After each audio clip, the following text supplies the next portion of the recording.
Praise the Lord. 1 പത്രോസിന്റെ ലേഖനം 2-ാം അധ്യായം 22-ാമത്തെ വാക്യം. അവൻ പാപം ചെയ്തിട്ടില്ല, അവന്റെ വായിൽ വഞ്ചനയൊന്നും ഉണ്ടായിരുന്നില്ല. കർത്താവായ യേശു ക്രിസ്തുവിനെ കുറിച്ചാണ് ഈ വാക്യം നമ്മോട് വിളിച്ചു പറയുന്നത്. യേശു ക്രിസ്തുവിന്റെ ക്രൂശീകരണം അതെന്തിനായിരുന്നു? യേശു ക്രിസ്തു ആരായിരുന്നു? അല്ലെങ്കിൽ നമുക്ക് ചില വാക്യങ്ങൾ വായിക്കാം. അപ്പോൾ നമുക്ക് മനസ്സിലാകും യേശു ക്രിസ്തു ആരായിരുന്നു, യേശു ക്രിസ്തു എന്തിനാണ് അവൻ ക്രൂശിക്കപ്പെട്ടത്. ലൂക്കോസിന് സുവിശേഷം 23-ാം അധ്യായം 4-ാമത്തെ വാക്യത്തിൽ ഇങ്ങനെ പറയുന്നു: പീലാത്തോസ് മഹാപുരോഹിതന്മാരോടും പുരുഷാരത്തോടും, ഞാൻ ഈ മനുഷ്യനിൽ കുറ്റമൊന്നും കാണുന്നില്ല എന്ന് പറഞ്ഞു. ലൂക്കോസിന് സുവിശേഷം 23-ാം അധ്യായം 11-ാമത്തെ വാക്യം. ഹെരോദാവ് തന്റെ പടയാളികളുമായി അവനെ പരിഹസിച്ചു, നിസാരനാക്കി, ശുഭ്രവസ്ത്രം ധരിപ്പിച്ചു, പീലാത്തോസിന്റെ അടുക്കൽ മടക്കി അയച്ചു. മത്തായി സുവിശേഷം 27-ാം അധ്യായം 23-ാമത്തെ വാക്യം. അവൻ ചെയ്ത ദോഷം എന്ത് എന്ന് അവൻ ചോദിച്ചു. പീലാത്തോസ് ചോദിക്കുകയാണ് ജനത്തോട്, അവൻ ചെയ്ത ദോഷം എന്താണ് എന്ന് ചോദിക്കുകയാണ്. യോഹന്നാന്റെ സുവിശേഷം 19-ാം അധ്യായം 4-ാമത്തെ വാക്യത്തിൽ ഇങ്ങനെ പറയുന്നു: പീലാത്തോസ് പിന്നെയും പുറത്തു വന്നു, ഞാൻ അവനിൽ ഒരു കുറ്റവും കാണുന്നില്ല എന്ന് നിങ്ങൾ അറിയേണ്ടതിന് അവനെ നിങ്ങളുടെ അടുക്കൽ ഇതാ പുറത്തു കൊണ്ടുവരുന്നു എന്ന് പറഞ്ഞു. ലൂക്കോസിന് സുവിശേഷം 23-ാം അധ്യായം 14, 15, 16 വാക്യങ്ങളിൽ ഇങ്ങനെ പറയുന്നു: ഈ മനുഷ്യൻ ജനത്തെ മത്സരിപ്പിക്കുന്നു എന്ന് പറഞ്ഞ് നിങ്ങൾ അവനെ എൻ്റെ അടുക്കൽ കൊണ്ടുവന്നുവല്ലോ. ഞാനോ നിങ്ങളുടെ മുമ്പാകെ വിസ്തരിച്ചിട്ടും നിങ്ങൾ ചുമത്തിയ കുറ്റമൊന്നും അവനിൽ കണ്ടില്ല. ഹെരോദാവും കണ്ടില്ല. അവൻ അവനെ നമ്മുടെ അടുക്കൽ മടക്കി അയച്ചുവല്ലോ എന്ന് പറഞ്ഞു. ഹല്ലേലൂയ, സ്തോത്രം. എബ്രായർക്കെഴുതിയ ലേഖനം 7-ാം അധ്യായം 26-ാമത്തെ വാക്യം. ഇങ്ങനെയുള്ള മഹാപുരോഹിതനല്ലോ നമുക്ക് വേണ്ടത്, പവിത്രൻ, നിർദോഷൻ, നിർമ്മലൻ, പാപികളോട് വേർവിട്ടവൻ, സ്വർഗത്തേക്കാൾ ഉന്നതനായി തീർന്നവൻ. ഹല്ലേലൂയ. ഈ യേശു കർത്താവ് ആരാണ്? നാം ഇപ്പോൾ ഈ വചനങ്ങളൊക്കെയും വായിച്ച് കേൾക്കുമ്പോൾ അവിടെ അമേൻ യേശു കർത്താവിനെ വിസ്തരിക്കുമ്പോൾ കുറ്റവാളി എന്ന് മുദ്ര കുത്തി അന്നത്തെ മതമേധാവിത്വം, യഹൂദാജനം, റോമൻ ഭരണാധികാരികളുടെ മുമ്പിലേക്ക് യേശുവിനെ വലിച്ചിഴച്ചു കൊണ്ടുവരികയാണ്. അവനെ അടിക്കുന്നു, അവനെ തുപ്പുന്നു, അവൻ്റെ മേൽ ഒരുപാട് ആരോപണങ്ങൾ, കുറ്റാരോപണങ്ങൾ ഉന്നയിച്ചിട്ട് ഇവൻ മരണത്തിന് യോഗ്യനാണ്, ഇവനെ കൊല്ലണമെന്ന് പറഞ്ഞുകൊണ്ട് ഭരണാധികാരികളുടെ മുമ്പിലേക്ക് കൊണ്ടുവരുമ്പോൾ അവർ വിസ്തരിക്കുന്നു. ഹെരോദാവ് വിസ്തരിക്കുന്നു, പീലാത്തോസ് വിസ്തരിക്കുന്നു. അത് പല പ്രാവശ്യം വിസ്തരിക്കുന്നുണ്ട്. പീലാത്തോസിന്റെ അടുക്കൽ 2 പ്രാവശ്യം കൊണ്ടൊന്ന് വിസ്തരിക്കുന്നുണ്ട്. പക്ഷേ അവൻ ഒരു കുറ്റവും കാണുന്നില്ലെന്ന് വ്യക്തമായി പീലാത്തോസ് പറയുക, സ്പഷ്ടമായിട്ട് പറയുകയാണ്. ഇനി അവനിൽ ഒരു കുറ്റവും കാണുന്നില്ല, അവൻ മരണയോഗ്യമായതൊന്നും ചെയ്തിട്ടില്ല. ഹെരോദാവും പീലാത്തോസും അവൻ ആര് വിസ്തരിച്ചിട്ടും 5 കോടതികൾ മാറി മാറി വിസ്തരിച്ചിട്ടും യേശു കർത്താവിന്മേൽ ഒരു കുറ്റവും കാണാൻ കഴിയുന്നില്ല. തിരുവചനം പറയുക, ഇങ്ങനെ ഒരു മഹാപുരോഹിതൻ നമുക്ക് വേണം. ആരാണ്? ഹല്ലേലൂയ, നിഷ്കളങ്കൻ, നിർദോഷൻ, അവൻ പവിത്രൻ, നിർമ്മലൻ, പാപികളോട് വേർവിട്ടവൻ, സ്വർഗത്തേക്കാൾ ഉന്നതമായി തീർന്നവൻ. ഹല്ലേലൂയ, സ്തോത്രം. അവനോടുകൂടെ ക്രൂശിക്കപ്പെട്ട 2 കള്ളന്മാർ യേശുവിനെ കുറിച്ച് പറയുന്നത് നോക്ക്. ഒരു കള്ളൻ യേശു കർത്താവിനെ ദുഷിച്ചു പറഞ്ഞു. എന്നിട്ട് അത് കേട്ട ഒരു കള്ളൻ പറയുകയാണ്, ലൂക്കോസിന്റെ സുവിശേഷം 23-ാം അധ്യായം 41-ാമത്തെ വാക്യത്തിൽ ഇങ്ങനെ പറയുന്നു: നാമോ ന്യായമായിട്ട് ശിക്ഷ അനുഭവിക്കുന്നു. അതായത് ഒരു കള്ളൻ യേശുവിനെ ദുഷിക്കുമ്പോൾ മറ്റേ കള്ളൻ അവനെ തിരുത്തുകയാണ്. അവൻ പറയുക, ഞാനും നീയും ഒക്കെ കൊലപാതകം ചെയ്തിട്ടും കള്ളത്തരം കാണിച്ചിട്ടും മോഷണം ചെയ്തിട്ടുമൊക്കെയാണ് എന്ത് ചെയ്യുന്നത്? ഈ ശിക്ഷ അനുഭവിക്കുന്നത്. ഇത് ന്യായമാണ്. നമ്മൾ ചെയ്തതിനൊത്തവണ്ണമാണ് നമ്മൾ അനുഭവിക്കുന്നത്. പക്ഷേ ഈ യേശുവിനെ നോക്ക്, അവൻ അരുതാത്തതൊന്നും ചെയ്തിട്ടില്ല എന്ന് പറഞ്ഞു. നോക്കുക, എത്രയോ പേരാണ് യേശു കർത്താവിനെ ക്രൂശിക്കുന്ന സമയത്ത് അവന് ഹല്ലേലൂയ ഒരു കുറ്റവും ചെയ്തിട്ടില്ല എന്ന് വിധിച്ചത്. ഭരണാധികാരികൾ എഴുതി ഒപ്പുവെച്ചു, ഇവൻ ശിക്ഷാവിധിക്ക് യോഗ്യനല്ല, ഇവൻ പാപം ചെയ്തിട്ടില്ല എന്ന് വ്യക്തമായി പറഞ്ഞു.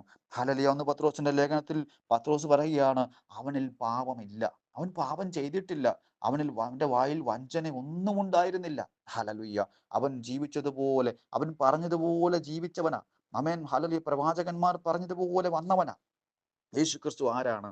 ഹല്ലേലൂയ. ഫിലിപ്പ്യർക്ക് എഴുതിയ ലേഖനം 2-ാം അധ്യായം അതിന്റെ 5-ാമത്തെ വാക്യത്തിൽ ഇങ്ങനെ പറയുന്നു: ക്രിസ്തുയേശുവിലുള്ള ഭാവം തന്നെ നിങ്ങളിലും ഉണ്ടായിരിക്കട്ടെ. അവൻ ദൈവരൂപത്തിലിരിക്കെ ദൈവത്തോടുള്ള സമത്വം മുറുകെ പിടിച്ചുകൊള്ളണമെന്ന് വിചാരിക്കാതെ ദാസരൂപമെടുത്ത് മനുഷ്യ സാദൃശ്യത്തിലായി തന്നെത്താൻ ഒഴിച്ച് വേഷത്തിൽ മനുഷ്യനായി വിളങ്ങി തന്നെത്താൻ താഴ്ത്തി മരണത്തോളം, ക്രൂശിലെ മരണത്തോളം തന്നെ അനുസരണമുള്ളവനായി തീർന്നു. ഒരു ദാസവേഷമെടുത്ത സത്യദൈവം, ഹല്ലേലൂയ, മനുഷ്യനെ രക്ഷിക്കുവാൻ മനുഷ്യവേഷമെടുത്ത സത്യദൈവം, ആമേൻ, ഹല്ലേലൂയ, ആകാശം അതിലുള്ളതും ഭൂമി അതിലുള്ളതും സകല പ്രപഞ്ചത്തെയും സൃഷ്ടിച്ച സത്യദൈവം തന്നെയാണ് യേശു ക്രിസ്തു. ഹല്ലേലൂയ. അവൻ വന്ന്, ഹല്ലേലൂയ, ഒരു പാപവും ചെയ്തിട്ടില്ല. അവൻ ഈ ഭൂമിയിൽ ജീവിച്ചപ്പോൾ ഒരു പാപം ചെയ്തിട്ടില്ല, പാപം തൊട്ടിട്ടില്ല, ഹല്ലേലൂയ, പാപം അറിഞ്ഞിട്ടില്ല. പാപമൊഴികെ സർവ്വത്തിനും നമുക്ക് തുല്യനായി പരീക്ഷിക്കപ്പെട്ട ക്രിസ്തു നമുക്ക് വേണ്ടി പാപമായി മാറി. പാപിയായതല്ല, പാപമായി മാറി. ഹല്ലേലൂയ. പിന്നെ എന്തുകൊണ്ടാണ് യേശു ക്രിസ്തുവിനെ ക്രൂശിച്ചത്? ഹല്ലേലൂയ. പിന്നെ എന്തിനാണ് യേശു ഇത്ര നിരപരാധിയായ ഒരു മനുഷ്യനെ ക്രൂശിച്ച ചരിത്രം ലോക ചരിത്രത്തിലില്ല. ഹല്ലേലൂയ. ഒരു കോടതിയും നിരപരാധിയെ അവൻ വധശിക്ഷയ്ക്ക് വിധിച്ചിട്ടില്ല. പക്ഷേ ഈ യേശു ക്രിസ്തുവിനെ അവൻ വധശിക്ഷയ്ക്ക് വിധിച്ചു. ഹല്ലേലൂയ. അവൻ എന്തുകൊണ്ട് വിധിച്ചു? റോമർക്ക് എഴുതിയ ലേഖനം 8-ാം അധ്യായം അതിൻ്റെ 3-ാമത്തെ വാക്യത്തിൽ പറയുകയാണ്, ജഡത്താലുള്ള ബലഹീനത നിമിത്തം ന്യായപ്രമാണത്തിന് കഴിയാത്തതിനെ സാധിപ്പിപ്പാൻ ദൈവം തൻ്റെ പുത്രനെ പാപജഡത്തിന്റെ സാദൃശ്യത്തിലും പാപം നിമിത്തവും അയച്ചു. പാപത്തിന് ജഡത്തിൽ ശിക്ഷ വിധിച്ചു. നിയമങ്ങളും പ്രമാണങ്ങളും പരാജയപ്പെട്ടപ്പോൾ, പ്രമാണങ്ങൾ മനുഷ്യൻ സ്വീകരിക്കാൻ മനസ്സില്ലാതെ വന്നപ്പോൾ, അമൻ, ഹല്ലേലൂയ, അമൻ, സ്തോത്രം, സ്വയം ഈ ഭൂമിയിലേക്ക് ഇറങ്ങി വന്നു. യേശു ക്രിസ്തു നമുക്ക് വേണ്ടി അവൻ പാപജഡമായി മാറി. ഹല്ലേലൂയ. അവൻ പാപത്തിന്റെ ശമ്പളമായ മരണം, ദൈവവചനപ്രകാരം അവൻ ദൈവം തന്നെ നിയമിച്ച അവൻ വ്യവസ്ഥയാണ്, പാപം ചെയ്യുന്ന ദേഹി മരിക്കണം. പാപം ചെയ്യുന്ന ദേഹിക്ക് നിത്യനരകമാണ് യോഗ്യത. അല്ലെങ്കിൽ ആ ദേഹി മരിച്ചേ പറ്റൂ. അവൻ ആ മരണം സ്വയമായി ഏറ്റെടുത്തു, സ്വന്തം ശരീരത്തിൽ ഏറ്റെടുത്തു. ആ ശരീരമാണ്, ആ പാപജഡമാണ് ക്രൂശിൽ തൂങ്ങിക്കിടക്കുന്നത്. യേശു പാപം ചെയ്തിട്ടല്ല. സകല മനുഷ്യവർഗത്തിൻ്റെയും, എൻ്റെയും നിങ്ങളുടെയും ഈ വചനം കേൾക്കുന്ന ഓരോ പ്രിയപ്പെട്ടവരുടെയും പാപമാണ് ആ ശരീരത്തിൽ അവിടെ തൂങ്ങിക്കിടക്കുന്നത്, ക്രൂശിൽ തൂങ്ങിക്കിടക്കുന്നത്. അത് ആ ശരീരത്തിലാണ് ശിക്ഷ വിധിച്ചത്. സ്വയം ശരീരത്തിൽ ശിക്ഷ ഏറ്റു. മറ്റൊരു മനുഷ്യനും രക്ഷിപ്പാൻ കഴിയാതിരുന്നപ്പോൾ യേശു ക്രിസ്തു തന്നെ തൻ്റെ ശരീരത്തിൽ ആ ശിക്ഷ ഏറ്റെടുത്തു. ഹല്ലേലൂയ. ആ പാപജഡമാണ് ക്രൂശിൽ തൂങ്ങിക്കിടക്കുന്നത്. അത്രമാത്രം മനുഷ്യനെ സ്നേഹിച്ച ദൈവം, അത്രമാത്രം എന്നെയും നിങ്ങളെയും സ്നേഹിച്ച കർത്താവിനെ തിരസ്കരിക്കാൻ നിങ്ങൾക്ക് കഴിയുമോ? ഈ വചനം കേൾക്കാതെ മറുത്തു കളയാൻ നിങ്ങൾക്ക് കഴിയുമോ? ഇത്രത്തോളം നിങ്ങളെ സ്നേഹിക്കുന്ന ആ കർത്താവിനെ, നമ്മെ സ്നേഹിച്ച കർത്താവിനെ, എന്നെ വിടുവിച്ച, എന്നെ സ്നേഹിച്ച ആ കർത്താവിനെ, ഹല്ലേലൂയ, ആമേൻ, ഞാൻ നിങ്ങൾക്കും വിളംബരം ചെയ്യുകയാണ്. ആമേൻ, സ്തോത്രം. യേശു കർത്താവിനെ അംഗീകരിക്കുവാൻ നിങ്ങൾക്ക് കഴിയുമോ? നിങ്ങൾ ഏത് സ്ഥാനത്തായിരിക്കുന്നു, നിങ്ങൾ ഏത് അവസ്ഥയിലായിരിക്കുന്നത് എനിക്കറിയില്ല. പക്ഷെ ദൈവം നിങ്ങളെ കാണുന്നു. കർത്താവ് നിങ്ങളെ സ്നേഹിക്കുന്നു. നിങ്ങൾ പാപത്തിന്റെ അടിമത്തത്തിലാണോ? നിങ്ങൾ മദ്യപാനത്തിന്റെ അടിമത്തത്തിലാണോ? നിങ്ങൾ പുകവലിയുടെ അടിമത്തത്തിലാണോ? അനേക പാപ സ്വഭാവങ്ങൾ നിങ്ങളിലുണ്ടോ? ഇന്ന് പകൽ കർത്താവ് നിങ്ങളെ വിളിക്കുകയാ സ്നേഹത്തോടെ. ആ പാപം നിമിത്തം നിങ്ങൾ മരിക്കും. പക്ഷേ ആ മരണം കർത്താവ് ഏറ്റെടുത്തു കഴിഞ്ഞു. നിങ്ങളിനി യേശു ക്രിസ്തുവിനെ അംഗീകരിക്കുന്നുവെങ്കിൽ നിങ്ങളിനി മരിക്കേണ്ട ആവശ്യം വരില്ല. മരണമെന്ന് പറയുന്നത് ആത്മാവ് ശരീരത്തിൽ നിന്ന് വേർപെടുന്ന ആ മരണം മാത്രമല്ല, നിത്യ മരണമായ നരകം, അത് നിങ്ങളിൽ നിന്ന് ഒഴിഞ്ഞു പോകും. നിങ്ങൾക്ക് നിത്യജീവൻ തരും. കർത്താവിൽ വിശ്വസിക്കുന്നു എങ്കിൽ ഇന്ന് പകൽ ദൈവത്തിന്റെ വചനം നിങ്ങളോട് സംസാരിക്കുമ്പോൾ അത് ഏറ്റെടുത്ത് നിങ്ങൾ വിശ്വസിക്കുവാൻ തയ്യാറാകുന്നുവെങ്കിൽ ആ കർത്താവ് നിങ്ങളെ സ്നേഹിക്കുന്നു. നിങ്ങൾക്ക് നിത്യജീവൻ തരുവാൻ അവൻ വിശ്വസ്തനത്രേ. യേശു ക്രിസ്തുവിനെ അറിയുന്നത് തന്നെയാണ് നിത്യജീവൻ. ആമേൻ, ഹല്ലേലൂയ. ആമേൻ. നിങ്ങളിത് കേൾക്കുന്നുവെങ്കിൽ തിരസ്കരിച്ച് കളയാതായിരിക്കുന്ന ഇടങ്ങളിൽ യേശുവിനെ അംഗീകരിക്കുവാൻ നിങ്ങൾ തയ്യാറാകുന്നുവെങ്കിൽ, ആമേൻ, ഹല്ലേലൂയ, അവൻ നിങ്ങളെ രക്ഷിപ്പാനും വിടുവിപ്പാനും മതിയാവനത്രേ. ദൈവത്തിന്റെ വചനം ഇങ്ങനെ പറയുകയാണ്. അപ്പോസ്തല പ്രവൃത്തികളുടെ പുസ്തകം 4-ാം അധ്യായം 12-ാമത്തെ വാക്യത്തിൽ ഇങ്ങനെ പറയുന്നു, മറ്റൊരുത്തനിലും രക്ഷയില്ല.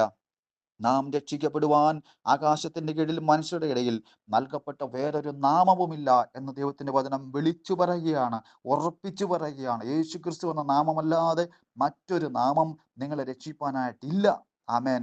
ഇന്ന് പകൽ, ഹല്ലേലൂയ, ഈ വചനം കേൾക്കുന്ന ഏതു സമയത്തായാലും നിങ്ങൾ ദൈവത്തിന്റെ സന്നിധിയിൽ സമർപ്പിക്കുന്നു എങ്കിൽ യേശു കർത്താവിന്റെ രക്തത്താലുള്ള കഴുകൽ പ്രാപിച്ച് ഒരു വിശുദ്ധ ജീവിതം ചെയ്യുവാൻ ദൈവത്തിന്റെ പരിശുദ്ധാത്മാവ് നിങ്ങളെ സഹായിക്കുമാറാകട്ടെ. ആമേൻ.